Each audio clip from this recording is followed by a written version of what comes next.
100টা Canon বলের হাত থেকে, বিশাল বিস্ফোরণের হাত থেকে এবং আরো অনেক কিছুর হাত থেকে। তুমি আমার সাথে মজা করছো নাকি? আর তোমার হাতে 24 ঘন্টা সময় আছে এই ইয়টটাকে বাঁচাতে, ডিফেন্স তৈরি করবার জন্য।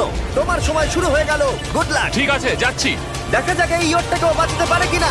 শন আমার ক্রেডিট কার্ডটা ব্যবহার করে সঙ্গে সঙ্গে প্রচুর জিনিস কিনে আনলো আর ডিফেন্স তৈরি করতে শুরু করলো ফেজ 1 এর জন্য। 100টা ক্যানন শট। তোমার প্ল্যানটা আমাকে বলো। আমার প্ল্যান হলো একটা বড় দেওয়াল তৈরি করা, যেটা আশা করি ক্যানন ফায়ার আটকাতে পারবে। এবং গোটা রাতটা কাজ করবার পরে পরের দিন সকালবেলা থেকে শুরু করে গোটা দিনটা 24 ঘন্টা ধরে সে কাজ করে গেল। আর তার এইটা ডিফেন্স। সময় শেষ হয়ে গেছে। চলো দেখা কিছু যাক। ক্যানন শুট করা যাক। ওর ডিফেন্স কি নতুন ইয়টটাকে 100টা ক্যানন বলের হাত থেকে বাঁচাতে পারবে, নাকি আমাদের এই ভিডিওটা নতুন কন্টেস্ট্যান্টকে দিয়ে শুরু করতে হবে? ফেজ 1 শুরু হচ্ছে 4টে ফেজের মধ্যে। আমি খুব নার্ভাস। ঠিক আছে শন, এবার আমরা তোমার নতুন ইয়টে ক্যানন বল শুট করব। ভয় লাগছে। এম করো ক্যানন বল। ফায়ার!